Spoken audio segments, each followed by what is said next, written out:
के हुन्छ होला जब हामीले बिर्सिएका पुर्खाहरू हामीसँग रिसाउँछन्? आज हामी एउटा यस्तै कथामा डुब्दैछौँ जहाँ बिर्सिएका रीतिरिवाजले एउटा परिवारको जीवनमा यस्तो उथलपुथल ल्याइदिन्छ कि सोच्न पनि सकिँदैन। यो केवल एउटा कथा मात्रै होइन, यो त एउटा चेतावनी हो। ल सोच्नुस् त, एउटा सामान्य रात, सबथोक एकदमै शान्त छ अनि ढोकाको छेउमा एक जोडी चप्पल त्यसै राखिएको छ। एकदमै सामान्य दृश्य, होइन त? तर कहिलेकाहीँ यस्तै सामान्य देखिने कुराहरू साधारण हुँदैनन्। अब हेर्नुस्, केही बेरपछि त्यही चप्पल रहस्यमय तरिकाले घरको छतमा पुग्छन्। अचम्मको कुरा के भने कसैले लगेको पनि होइन, कुनै आवाज पनि आएको छैन। भुइँमा भएको चिज एक्कासी छतमा। हो, यही नै थियो पहिलो सङ्केत कि केही भयानक गडबड हुन लागेको छ। अब के होला यो? कसैले गरेको भद्दा मजाक कि कुनै अदृश्य शक्तिले दिएको चिसो चेतावनी? हो, यही प्रश्नले हामीलाई किशोरको अनौठो र रहस्यमय कथातिर लैजान्छ। ल अब सुरु गरौँ किशोरको कथा। ऊ एउटा आधुनिक सोच भएको युवक थियो जसले आफ्ना परम्पराहरूलाई पछाडि छोडेर शहरको रमझममा रमाएको थियो। तर केही व्यक्तिगत घटनाहरूपछि उसको जीवन यस्तो अनौठो तरिकाले बिग्रिँदै जान्छ कि उसले पत्तै पाउँदैन। किशोरको परिवार एकदमै साधारण थियो, तर खुशी र प्रेमले भरिएको। बुबा रुद्र दिनभर जंगलमा दाउरा काट्नुहुन्थ्यो भने आमा कोपिलाले त्यही घरलाई मायाले स्वर्ग बनाउँथिन्। तर समय सधैँ एकनास कहाँ रहन्छ र? एकपछि अर्को गर्दै किशोरले आफ्ना आमा बुबा दुवैलाई गुमाउँछ र यहीँबाट उसको जीवनको अस्सली परीक्षा सुरु हुन्छ। आमाको मृत्युपछि किशोरले एकपछि अर्को गल्ती गर्दै जान्छ। ऊ आमाको काजक्रियामा समेत आउँदैन, शोकको बेला खान नहुने अशुद्ध भोजन गर्छ। उसकी श्रीमतीले त झन् बुबाको पुरानो फोटोलाई फ्याँकिदिन्छिन्। तर सबैभन्दा ठूलो भूल, उसले पितृहरूलाई पानी र भोजन अर्पण गरिने श्राद्ध र तर्पण जस्ता महत्त्वपूर्ण संस्कारहरूलाई पूर्ण रूपमा लत्याइदिन्छ। हो, आधुनिक सोच र लापरवाहीको मूल्य कति महँगो पर्न सक्छ भन्ने कुरा यहाँ देखिन्छ। मृत्यु संस्कारको बेवास्ता, पुर्खाको अपमान अनि यसको परिणाम घरमा अशान्ति, कहाँबाट कसरी हो थाहै नपाई सकिँदै गएको धन र बिना कुनै रोग शरीरमा ऊर्जाई नहुनु। पितृको क्रोधले उसको जीवनका 3 मुख्य पक्षलाई ध्वस्त बनाइदियो।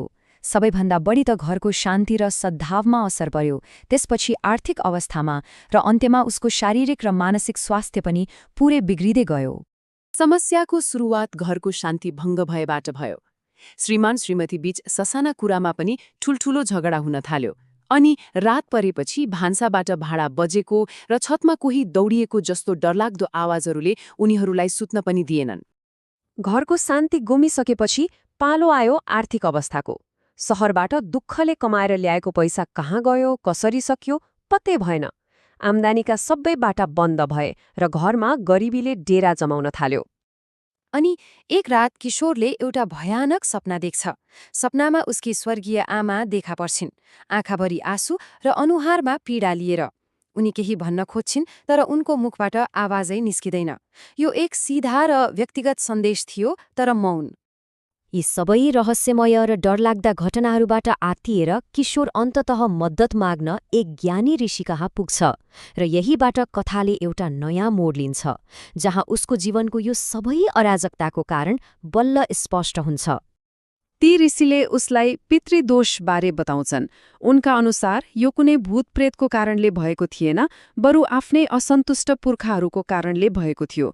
जब सन्तानले आफ्ना कर्तव्यहरू बिर्सिन्छन्, तब पितृहरू यसरी नै क्रोधित हुन्छन्।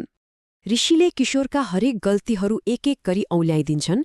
छोरा बिना गरिएको दाह संस्कार, शोकमा खाइएको अशुद्ध भोजन, बुबाको तस्बिरको अपमान र सबैभन्दा महत्त्वपूर्ण श्राद्ध नगर्नु।